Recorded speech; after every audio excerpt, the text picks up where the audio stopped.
lead to all-out war? Hello there, good evening. There are fears of an upsurge in violence. What's at stake here? You are watching the press preview, a first look at the front pages as they arrive.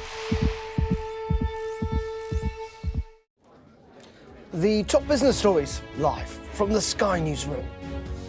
China hits back at Donald Trump's tariffs and takes aim at Google. But tariffs for Canada and Mexico are delayed following last-minute deals. We'll be looking at how the markets have reacted today. Plus, a former Twitter executive on the platform's new owner. What does he make of Elon Musk? Whether it's the things he posts endorsing Tommy Robinson that make you feel that he's not necessarily at the centre of politics, he's right at the fringes of it.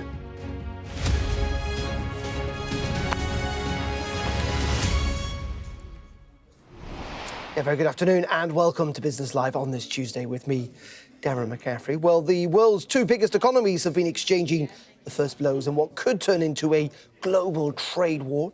This morning, Beijing hit back at Donald Trump's tariffs, including introducing a number of its own, plus an anti-monopoly investigation into Google. But the US president's threatened tariffs against Canada and Mexico, well, they've been paused for 30 days following last-minute deals. A former member of Donald Trump's inner circle, Anthony Scaramucci, has predicted that the trade war will subside because the president won't like the wreckage in the market. So is he right? Well, let's get all the details now with our economics and data editor, Ed. The trade war, in many ways, has kind of begun. Well, yeah, but has it? Because I think the big question is, how many of these tariffs actually have been felt by people? How much of it is just a kind of negotiating strategy and how much of it is real? And I think that's a question a lot of people are kind of asking themselves in markets, because it's only when the tariffs, or it's for the most part, when the tariffs are actually due, that you start to see the economic impact. Of course, tariffs being this extra charge that you pay on imports coming in from various different countries. That's where tariffs were, the different rate of those dutiable tariffs on, for instance, Mexico, China, Canada, Germany, all the rest of the UK over there. We know what happened, basically in the last 24 hours. It was going to be that Mexico and Canada were going to pay 25% tariffs, and then China was going to have an extra 10% on top of its already quite high rate. But then, of course, conversations were had with the Mexican president, with the Canadian Prime Minister, and they were paused.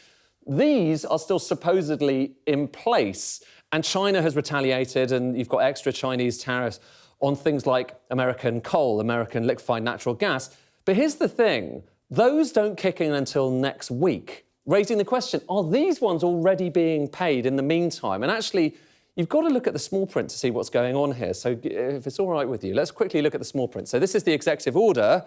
If we kind of zoom down a wee bit, I really did look at all the small print here. It says that the tariffs to get imposed on or after 12:01 a.m. Eastern Time, February the 4th, 2025. OK, so that's, that now. They should be in place right now. But here's the critical thing. Look a little bit further down in the small print. Goods loaded prior to February the 1st shall not be subject to additional duty. So they don't pay the tariffs. And that matters, OK, because if you break down what's going into the US by different modes of transportation, look, this is showing you what comes in by ship in recent years, what comes in by air. 70% comes in by ship. OK, and obviously, as we all know, it takes a while to get stuff across the Pacific. And if you're talking about times, transit times from Shanghai to LA, that's about the quickest you could make it. About the quickest that journey could be done is around about 15 days. OK, so if you think about it, if you have something that's loaded into a ship in Shanghai on the 1st of February after that deadline, by round about now, it's only more or less there. And it's going to take some time until it gets to LA, maybe 16th of February. So you're talking about quite some time. Next week, maybe a little bit after that. And that, of course, raises another question. That's the stuff by sea. But what about by air? Because that stuff is supposedly already being paying tariffs. And let's break that down and work out what are the kinds of things we're talking about. What is facing tariffs? So take that, break it down. And it's quite interesting here. This is in 2023, the kinds of things that did come in by air from China specifically. Electronics, nuclear parts, interestingly, clothing and knitwear. This is an interesting one because there's been a long conversation about fast fashion. relatively cheap items coming in from China, from fast fashion outlets that don't, a lot of them, pay customs duties, that's actually quite a small part of the overall. Really, the main thing that you've got to be worried about, Darren, is electronics, it's nuclear parts. Because theoretically, of all of the things, we're talking about billions of dollars worth of imports, and this is only the minority. But of all the things, these are the bits that supposedly are incurring tariffs. But of course, everything now depends on what happens with those conversations between Donald Trump and President Xi, because as we saw, the template with Canada, the template with Mexico is that, there was a conversation and the tariffs were reversed. But if these do stay in place, particularly not just for the air freight, but also for those shipped goods, then that would indeed be a big deal, but we've yet to see it.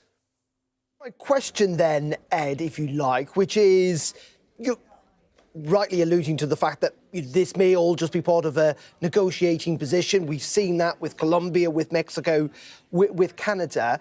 But the big question is, what does Donald Trump want from China when he picks up the phone to Xi Jinping, which he says he's going to do in the next couple of days? What's he going to get? I mean, he's not going to get troops on the border, which was part of the deal with Canada and Mexico. He talks an awful lot, doesn't he, about the trade surplus. That's not going to be dealt with in the space of 10 days or a month, is it? I think it's a good question. I think there's two things here. So there's, first of all, the question of, Donald Trump doesn't like the deficit, and you've got to he wants to think of ways of reindustrializing the US. As you say, that's a really long-term goal, and that's something that his Treasury Secretary is kind of interested in. It doesn't look like these particular tariffs are really specifically designed to deal with that. I mean, back to the small print. I'm not going to take you all the way into the small print, Darren, don't panic. But just looking at the title of this executive order, what's it about? It's about imposing duties to address the synthetic opioid supply chain in the People's Republic of China. So it's about that. It's about, if I think you're going to hear from President Xi that there's going to be various different plans to try to reduce how much is going in the way of these illegal drugs into the US, then I suspect, in the same way, exactly the same way as happened with Mexico, as happened with Canada, they both talked about getting task forces on the border.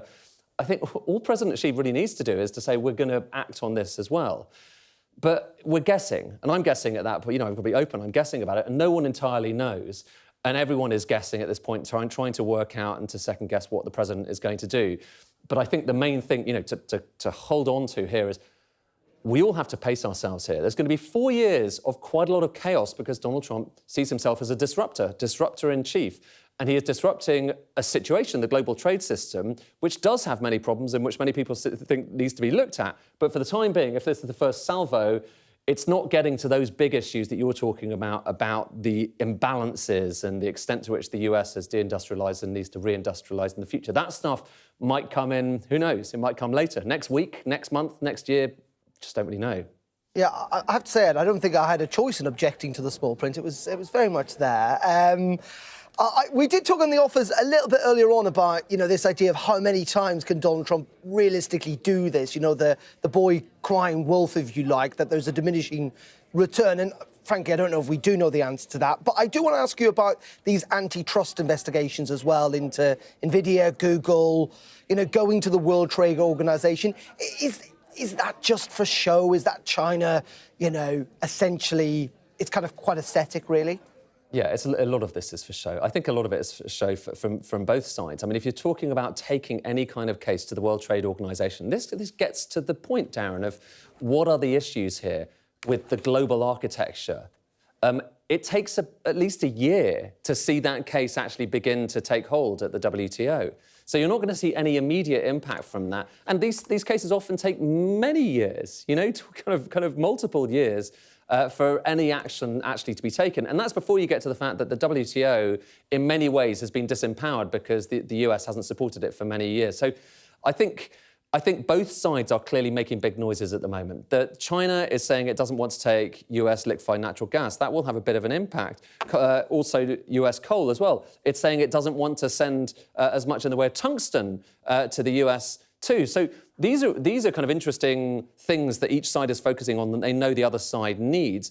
But that is just kind of retracing quite an old battle that has been ongoing. Donald Trump hasn't changed that. This has been an ongoing trade battle between the US and China for a long time. It doesn't even, it predates Joe Biden. It predates Donald Trump. The first time, Barack Obama was talking about trying to clamp down on China's imbalances in the global economy. So we are back on that. Definitely Donald Trump is doing it at a far greater volume than before. And in short, we don't really know what's going to happen next. And that, I think, is setting the tone for the next few years, which will be unsettling for many people, but for other people who think the system isn't really working, they'll find that probably quite refreshing. Yeah, indeed. But it should be said also, like, these two massive economies are also still massively intertwined, aren't they? Ed, for the time being, and your fine print, thank you very much indeed for joining us live this afternoon. Thank you. Now, let's move on and ask, is the UK a digital laggard? A new report suggests that faster adoption of digital technology could see British businesses creating more than 500,000 new jobs and unlocking £111 billion in additional turnover in the process. Well, I've been speaking to Bruce Daisley. He's a former senior executive at Twitter. And I asked him for his thoughts also on the current owner of Twitter, now X, of course, Elon Musk. But first, here is he on why the move to digital tech has been a missed opportunity, he argues, for the UK. A lot of us reflect on how business is going to achieve productivity growth, how we're going to get growth. And this report from Virgin Media O2 Business, I think, fills in some of the gaps. It suggests that if firms embraced having a fully digital culture, there's the opportunity to add about £111 billion to the economy. So I think what we're finding is this digital first, this digital leadership culture is the way for us to achieve economic growth and business success. Now, it's £111 billion. My obvious question on that is, that's a big number. How do you ever get to those numbers? Because there'll be people suggesting that, how do you find out 111 billion? I think the interesting thing about the report is that actually it breaks it down, and it's not just big firms. So your first instinct might be, okay, is this going to be big organisations? Look, of the 676,000 jobs that are created by the report that this digital culture can generate, about 300 million of them are in small organisations. And so that gives you a pointer. It's about being faster, more efficient, using the resources you've got more effectively. So I think it's about giving you a superpower to do what you're already doing more efficiently. Are we bad at it in this country? We're definitely slower than other countries. Our productivity growth is slower. And I think that's the interesting thing, that effectively digital leader companies, firms who embrace this, are seeing twice the productivity growth of other organisations. So we definitely start a bit slower than our competitive rivals. But there seems to be a pretty clear way for us to try and bridge that gap. In saying that, then, are you disappointed that the speech we heard from the Chancellor earlier on this week talked a lot about planes and trains and connectivity, but didn't really focus very much on digital? Is that disappointing? If you want growth, you have to invest a lot more? I think the government need to wake up to all of these possibilities. They definitely need to recognise that the secret of this isn't just macro movements, it's not just moving the big spending, but it's also micro. It's thinking about how technology can impact small companies, it's how it can have an impact on that small business at the end of your street as well as the big organisations. Talking about productivity, there's been a big argument about getting people back to the office and what's more productive or not. What do you think of this argument? There's a lot of business leaders who've come out in the last couple of months saying people need to get back to the office. It's a really interesting one. Quite often in business, we say that, okay, there's a mantra of constant change. We need to embrace change. And the interesting thing that happened in the pandemic is there was a massive amount of change.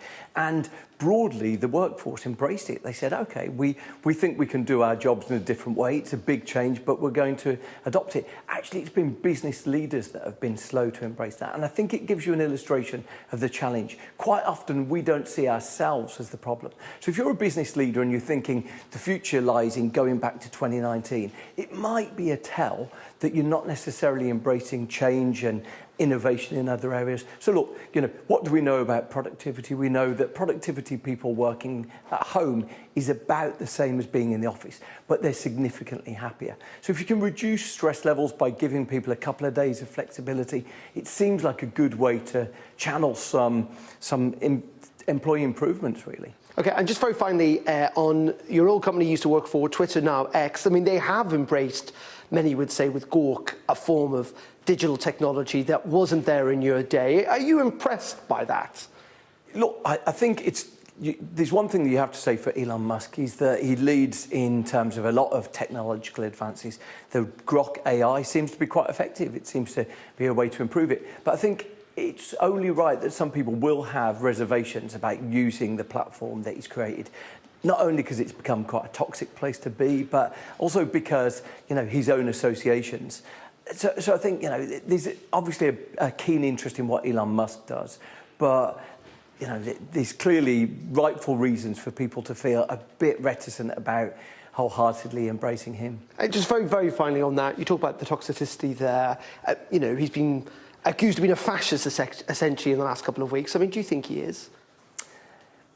Look, Elon Musk's such an enigma, isn't he? He says a lot of things, whether it's addressing the AfD in Germany or whether it's the things he posts endorsing Tommy Robinson, that make you feel that he's not necessarily at the centre of politics. He's right at the fringes of it. So he's made those associations himself. It wouldn't be the sort of thing that I think most business leaders would want to do. It does lend credence to the idea that maybe he's become a fringe political figure rather than a mainstream one. There you go. You're watching Business Live. Coming up in just a couple of minutes, we're looking at the markets. Frankly, haven't really moved very much today after lots of unsettlement yesterday. FTSE down a fraction. We'll have all the details after this commercial break. Stay tuned.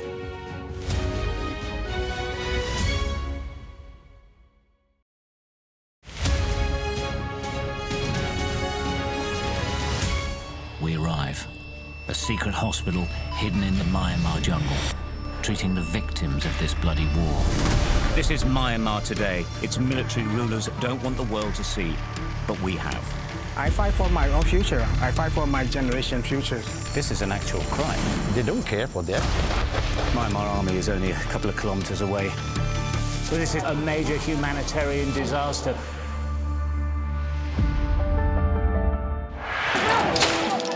When you cover big, tense protests, there's almost always a moment when the atmosphere changes. There's a different noise, and you start to smell tear gas in the air. As a team, we've interviewed some of the biggest stars in the world. Tom Cruise, Brad Pitt. It can be incredibly surreal being swept up in their world, but we try to give you an honest sense of how these people really are. When we spoke to the fishermen down in Cornwall, all the politics from Westminster was a million miles away. This was about their jobs, their livelihoods.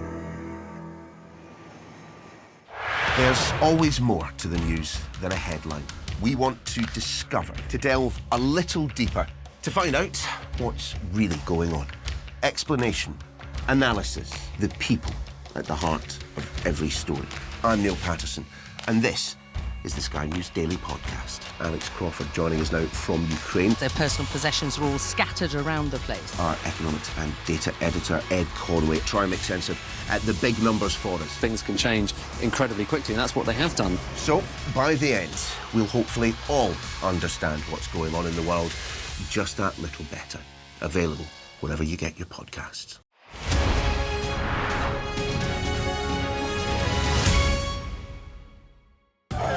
I saw police being forceful, pushing young men and women to the ground as they made almost 100 arrests.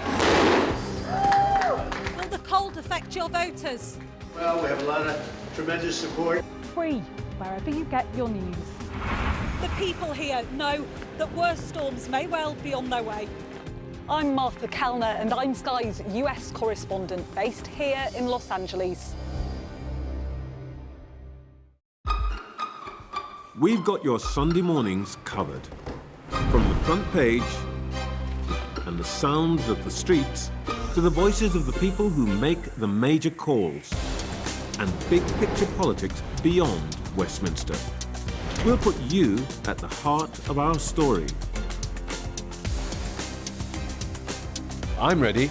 Are you? Join me, Trevor Phillips, Sunday mornings on Sky News. Weeknights on Sky News. This is your chance. Tell people. Welcome to the Politics Hub. Our police force has apologised. If you want to find out about Grimsby, you come to the docks. I'm live in Jerusalem. Are you not concerned that that could lead to all-out war? Hello there, good evening. There are fears of an upsurge in violence. What's at stake here? You are watching the press preview, a first look at the front pages as they arrive. It's like Emirates. It's like better.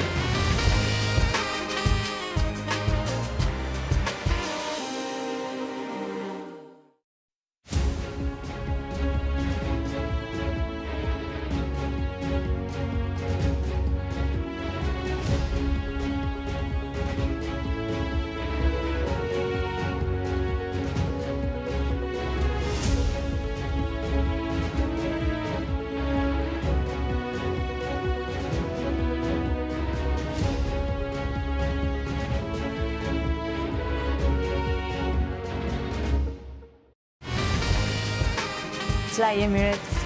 It's like better.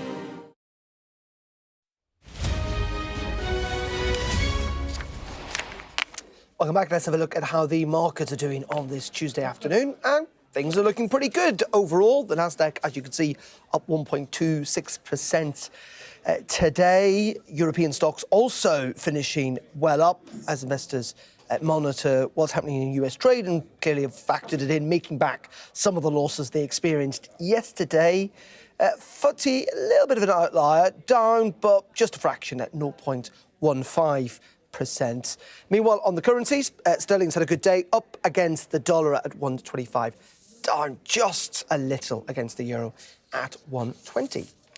Well, let's speak to Lucinda Guthrie, head of merger market at Ion Analytics. Very good afternoon to you, Lucinda. And I suppose we're going to start with the market reaction, making back lots of the ground that they lost yesterday.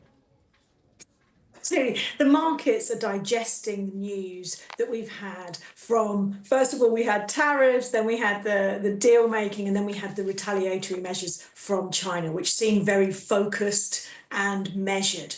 Now, there has been a slowdown in terms of issuance in the capital markets in both debt and equity.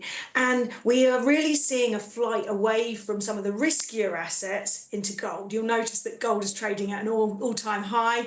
It's been up there since yesterday. So we're seeing some of that movement of capital as a result. Yeah, it's fascinating. In these times of uncertainty, there is one thing, go for gold, essentially. Yeah, exactly. One of the things I think is particularly interesting is we heard from Barrick Gold CEO yesterday that despite the all-time highs, we might not see the same consolidation that we saw in 2011 when there was a high. Then there was this huge. There was a huge roll of deals that happened on the back of this gold price. But then as the price came down in subsequent years, some of those companies really suffered. So as a result, he was saying yesterday that rather than looking for big ticket M&A, he would probably look more at exploration. So just because we've got that all-time high for gold doesn't necessarily mean that we're ready for a huge wave of consolidation. I guess the question is whether they're ready to do deals at the top of the market. Well, indeed, and talking about deals, Lucinda, we clearly have got through the first kind of phase, I think, if you like, of the Donald Trump strategy of suggesting he's going to slap on tariffs, hope those people, countries move, and then postpone them. The EU, do you think that is going to be next? I mean, he talked about that the other night, didn't he? Certainly seems to be in the firing line, and then you've got to think about what the response will be. Certainly, there's tariff measures, but I think it's quite interesting seeing Beijing out the gate with a package of tariff measures plus non-tariff measures. They're going after Google with an antitrust investigation, and I think we shouldn't rule out that there will be regulatory measures on top of tariff talks as well. Yeah, and will that have an effect on London, do you reckon? Absolutely. Well, Diageo today, even though we don't have clarity on where we'll be in terms of tariffs, Diageo today, they abandoned their previous forecast because of the potential impact of tariffs. They were talking about a 200 million potential hit. to them on the back of tariffs. Obviously, they export tequila into Mexico, for example. And I think there you've got a company that might actually consider some asset sales going forward. There's been rumours in the market about them potentially spinning off Guinness, for example.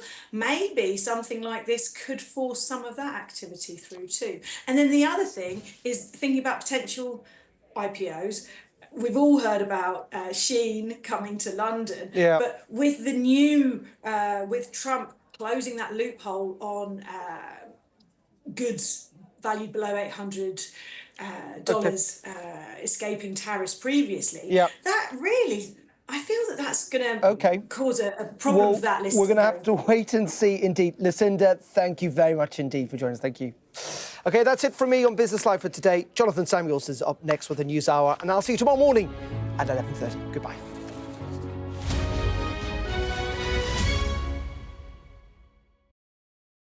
Mandatory evacuation, you must leave.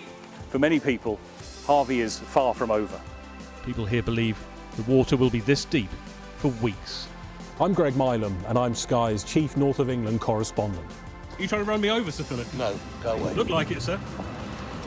Will you respond to those who